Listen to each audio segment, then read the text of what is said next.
वो तो भारत सरकार का जो कहना है, आरएसएस का पक्ष ले रही है भारत सरकार। देश का केवल मामला नहीं बन रहा है, इससे मामला इंटरनेशनल भी बनता है। इस वजह से उनके सामने ये समस्या होती है कि सवाल इंटरनेशनल लेवल पर खड़े होते हैं, तो उनको ये शो करना है, सुप्रीम कोर्ट कर रहा है, हम थोड़ी कर रहे, हम भाजपा नहीं कर रहे, हम आरएसएस नहीं कर रहे, ये सुप्रीम कोर्ट कर रहा है। तो वो सुप्रीम कोर्ट का सहारा लेकर के कर रहे हैं, ताकि दुनिया वालों को कल मान लो अमेरिका में न्यूयॉर्क में प्रेस कॉन्फ्रेंस हो। वैसे तो ये बीजेपी की या आरएसएस के लोगों की मोदी को सलाह है कि प्रेस कॉन्फ्रेंस मत लेना।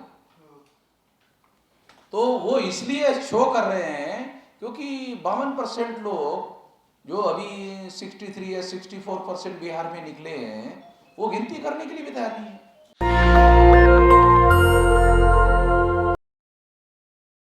2020 में खबर आने के बाद ही हमें पता चला।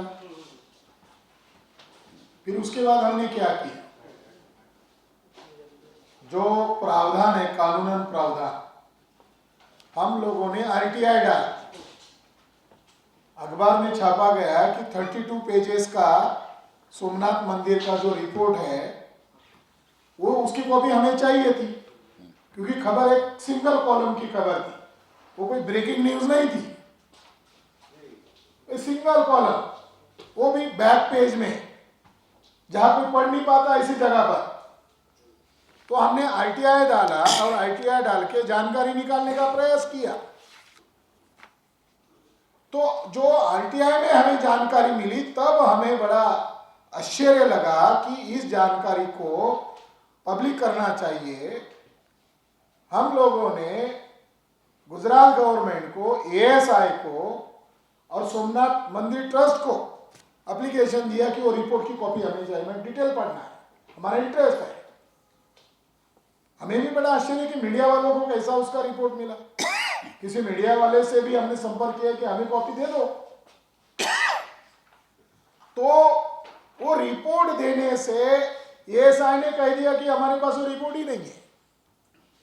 बड़ा आश्चर्यजनक बात है कि सोमनाथ मंदिर का हिस्ट्री बता कर तो इतने बार आक्रमण हुआ, इतने बार लूटा गया, इतना सोना लूटा गया, ये जो थ्योरी बता कर तो लोगों का दिमाग खराब किया गया था। ये रिपोर्ट सार्वजनिक होने से उनका सारा जो काल्पनिक इतिहास है वो मिट्टी में मिलने वाला था। एएसआई ने जवाब दिया हमारे पास नहीं है, वो गांधीनगर आईआईटी के पास है। गांधीनगर आईआईटी को पूछा तो उन्होंने भी देने से मना किया। तो आरटीआई के जरिए से हम अपील में गए कि उनको बंधनकारक है, वो सार्वजनिक करना चाहिए, देना चाहिए। तो यहाँ का जो आयुक्त है, केंद्रीय आरटीआई का जो आयुक्त है, उसने ऑर्डर निकाला कि इनको देना चाहिए। तो उन्होंने जवाब दिया कि वो हमने सुपुर्द कर दिया है और उसकी कॉपी हमें दी। हमें चाहिए था, उन्होंने कहा हमने ट्रस्ट को सुपुर्द किया है। और जो केंद्रीय आयुक्त है आरटीआई का, उसने भी बाद में उन्हीं लोगों का समर्थन किया और यह दलील दिया गया कि सोमनाथ ट्रस्ट के ऊपर ये बंधनकारक नहीं है कि वो रिपोर्ट दिया जाए, वो बंधनकारक नहीं है। तो सोमनाथ मंदिर ट्रस्ट का प्रमुख नरेंद्र मोदी है, ये नरेंद्र मोदी के इशारे पर ये काम चल रहा है। हमने अपील में उनको आर्गुमेंट किया कि गांधीनगर आईआईटी जो है वो सेंट्रल एम्प्लॉय है और उनको टैक्स पेयर लोग पेमेंट देते हैं, उनको बंधनकारक है। तो जानकारी में ये बात सामने आई कि ये जानकारी, ये रिपोर्ट वो लीक करना नहीं चाहते नरेंद्र मोदी, ट्रस्टी चेयरमैन। और ये जो संस्था है एएसआई इससे पूर्ण नंगी हो जाती है। तो हमारे पास कोई एविडेंस आना चाहिए। 2020 में खबर आई, आरटीआई से हमें जानकारी आई, तो हमने फिर अभी लीगल नोटिस भेजा है। नरेंद्र मोदी को कोर्ट में तो जवाब देना पड़ेगा। और अब हम आंदोलन की घोषणा आज की है, जनता के बीच में भी जाकर उनको जवाब देना पड़ेगा। आप जैसे कह रहे हैं कि सोमनाथ मंदिर की बौद्ध विरासत है जिसे ब्राह्मणों ने कब्जा किया है। तो एएसआई जैसी बड़ी कंपनी है या देश के प्रधानमंत्री जिसको आप ट्रस्टी बता रहे थे, ये सारे लोग चुप ऐसा क्यों हैं? कंपनी नहीं है, ऐसा भारत सरकार का हाँ, विभाग है। विभाग है, तो ये सब उसको चुका क्यों रहे हैं, इसके ऊपर उनकी चुप्पी क्यों है? मेश्राम साहब बोलते हैं कि ये अल्पसंख्यक लोगों का डेमोक्रेटिक संस्था पर कब्जा हुआ है। एएसआई के जितने भी डायरेक्टर जनरल है उसमें एससी के कितने हैं, एसटी के कितने हैं, ओबीसी के कितने हैं, अभी तक एक भी नहीं है, अभी तक एक भी नहीं बना। 75 साल का जश्न मना रहे, डायरेक्टर जनरल एक भी नहीं बना। वो लोग मिली भगत करके कॉन्स्पिरेसी कर रहे हैं, प्लानिंग करके कर रहे हैं। इसीलिए अब न्यायपालिका रंजन गोगोई को राज्यसभा का ऑफर दिया। रंजन गोगोई के ऊपर जिस महिला ने आरोप लगाया, रंजन गोगोई का ब्लैकमेल हुआ। अपनी व्यक्तिगत इज्जत बचाने के चक्कर में नरेंद्र मोदी को उन्होंने वो जैसा चाहिए वैसा फैसला दिया। और जो साकेत है वो बुद्धिस्ट पिलग्रिम्स युवन संघ और फैयान ने लिखा हुआ है, डॉक्यूमेंट्री है। वो सारा का सारा बुद्धिस्ट प्लेस होने के बावजूद वो कितनी जगह पर डिस्प्यूट था, 1.75 एकड़ मॉस्क्यू और टेम्पल के नाम पर 1.75 एकड़ एरिया का डिबेट था। फैसला दे दिया 1250 पेज में। किस आधार पर दिया? श्रद्धा आस्था के नाम पर दिया। क्या न्यायपालिका श्रद्धा और आस्था के नाम पर चलती है? करने वाली बात है। दूसरी खतरनाक बात, इस जजमेंट को सुप्रीम कोर्ट का वो जज जिसने अपने आप को भेज दिया, ऐसे जजमेंट को हम न्यायिक फैसला नहीं मानते। ये ब्लैकमेल किया गया फैसला है। उस जजमेंट से बहुत बड़ा परिणाम देश में भविष्य में आने वाला है, इसलिए तो हमें लड़ना पड़ रहा है। उस जजमेंट का दूसरा ड्रॉबैक्स ये है, उसने कहा यही पैदा हुए, ये आस्था और श्रद्धा का मामला है। हिस्टोरियन कहते हैं राम कृष्ण शिव ये माइथोलॉजिकल कैरेक्टर है, मगर सुप्रीम कोर्ट का जज कह रहा है नहीं, यही पैदा हुए। पुराण जब लिखे गए, ब्राह्मणों ने पुराण लिखे, पुराणों में राम कृष्ण और ये लोग ये ब्राह्मणों के लिखे हुए पुराण। तो ब्राह्मणों ने जो पुराण लिखे वो सारे काल्पनिक है, उन्होंने अपने हिसाब से लिखे। प्रोफेसर, ज्ञानमती की जिस तरह से सुप्रीम कोर्ट मतलब खुदाई करने के लिए एएसआई को, ठीक है, तो ये भी करना चाहिए सोमनाथ मंदिर। हमारी वही तो कहना है। आप एक दो का बात, मैंने जो कहा एक दो का मुद्दा नहीं है। ये किताब कह रहा है 1800, तो अभी तो एक दो तुम्हारी चर्चा में आया हुआ है, ये 1800 आने वाली है चर्चा में। तो इसके पहले कि वो एक एक करके 1800 चर्चा में लाए, हम खुद एक साथ 1800 लाते हैं। ये सारे के सारे 1800 की खुदाई करो नीचे, और जो है वो हैंडओवर करो उनको। ये खत्म करो इसका पॉलिटिकलाइजेशन जो है, इससे हमारे देश का बहुत भारी नुकसान हो रहा है। सुप्रीम कोर्ट को देखना चाहिए इसको, जो मतलब कहीं पे। हाँ, वो आप कह रहे देखना चाहिए, ऐसा बहुत सारे लोग कह रहे देखना चाहिए। देखना चाहिए मतलब कि फॉर्मूला सुप्रीम कोर्ट का है, सुप्रीम कोर्ट को देखना चाहिए। हाँ, देखना चाहिए, मैं भी कह रहा हूँ, आपका भी यकीन है। आपने इशू रेज किए, हम लोगों ने सुन ली। ये हम लोगों की जो काम है वो तो हम करेंगे, लेकिन ज्ञानमती की जिस तरह से सुप्रीम कोर्ट पीछे पड़े थ्रू एएसआई, तो why it is not here. अभी हम लोग भी उसमें पार्टी बनेंगे, तो हम अपना दस्तावेज रखेंगे वहाँ। जैसे मुस्लिम और ब्राह्मणों के बीच में चल रहा है ना, तो हम लोग हस्तक्षेप याचिका दाखिल करेंगे। एएसआई तो वो तो भारत सरकार का जो कहना है, आरएसएस का पक्ष ले रही है भारत सरकार। सुप्रीम कोर्ट एएसआई को डायरेक्शन दे रहा है, भारत सरकार नहीं दे रहा है। हाँ, सुप्रीम कोर्ट सोमनाथ मंदिर को भी डायरेक्शन वो इसलिए दे रहा है ये आपको मालूम होना चाहिए, ये सारे देश का केवल मामला नहीं बन रहा है, इससे मामला इंटरनेशनल भी बनता है। इस वजह से उनके सामने ये समस्या होती है कि सवाल इंटरनेशनल लेवल पर खड़े होते हैं तो उनको ये शो करना है, नहीं सुप्रीम कोर्ट कर रहा है, हम थोड़ी कर रहे, हम भाजपा नहीं कर रहे, हम आरएसएस नहीं कर रहे, ये सुप्रीम कोर्ट कर रहा है। तो वो सुप्रीम कोर्ट का सहारा लेकर के कर रहे ताकि दुनिया वालों को कल मान लो अमेरिका में न्यूयॉर्क में प्रेस कॉन्फ्रेंस हो। वैसे तो ये बीजेपी की या आरएसएस के लोगों की मोदी को सलाह है कि प्रेस कॉन्फ्रेंस मत लेना, आपको जो कहते रहता है तो वो बोलते जाओ, जितना हम लिख कर देते हैं उतना बोलते जाओ।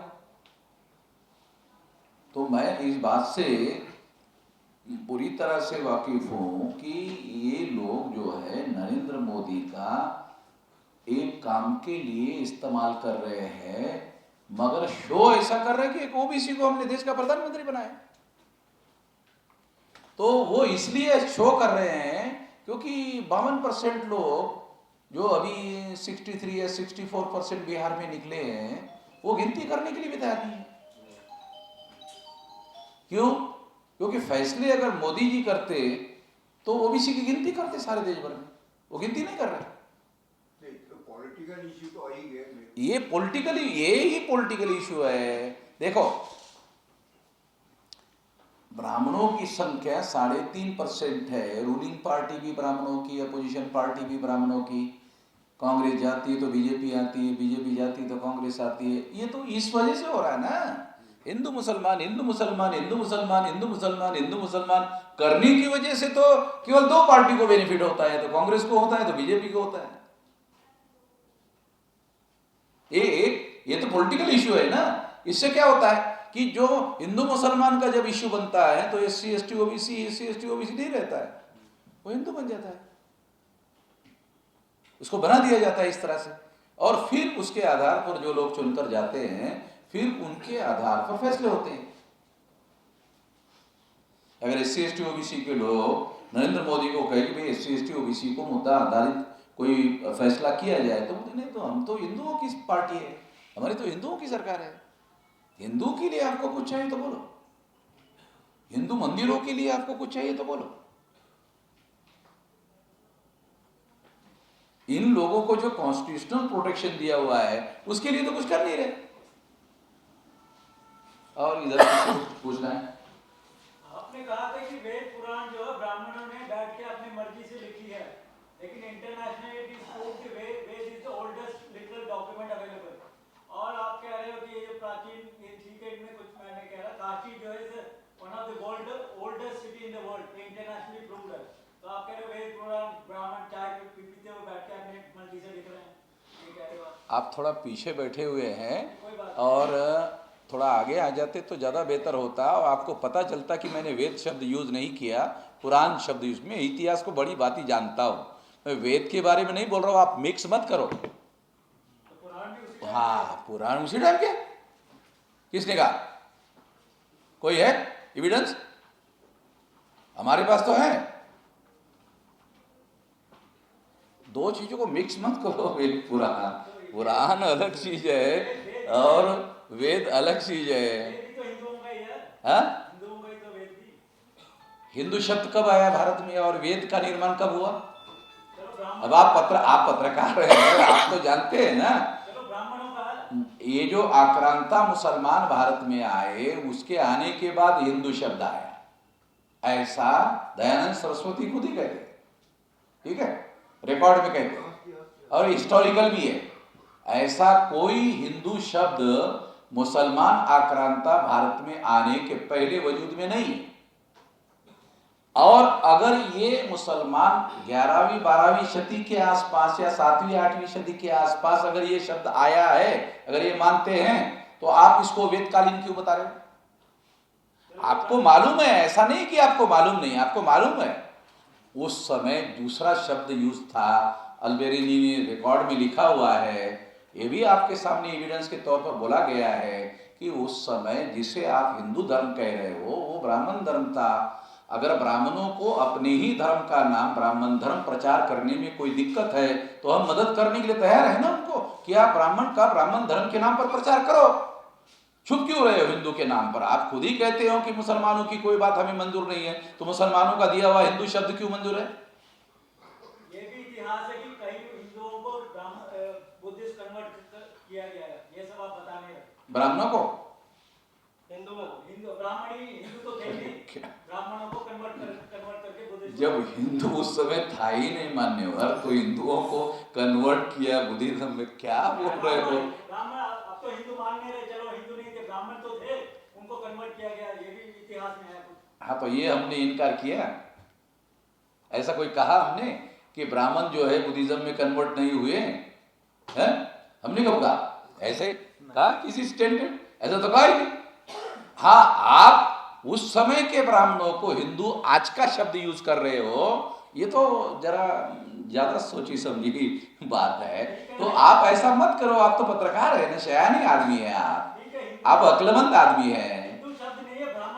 हाँ हाँ, ये करिए, और इसके लिए मैं ब्राह्मणों की मदद करने के लिए तैयार हूं कि आप अपने धर्म का ब्राह्मण धर्म के नाम पर प्रचार करो। आपको प्रचार के लिए मदद चाहिए, पैसों की मदद चाहिए, डोनेशन चाहिए, विश्व हिंदू परिषद को हम देने के लिए तैयार है। इसका ब्राह्मण धर्म के नाम पर प्रचार करें। आप अगर मदद करवाए, बीच बचाव करें, आप मीडिएटर बन जाए विश्व हिंदू परिषद आरएसएस के बीच और हमारे बीच में, तो नेशनल दस्तक की आपसे गुजारिश है कि अगर इसको बचाना चाहते हैं तो नेशनल दस्तक को सब्सक्राइब करने के लिए रेड कलर के सब्सक्राइब बटन को दबाएं, फिर बेल आइकन की घंटी दबाएं। नेशनल दस्तक को बचाने के लिए बहुत जरूरी है कि हर खबर को शेयर करें, लाइक करें, कमेंट जरूर करें।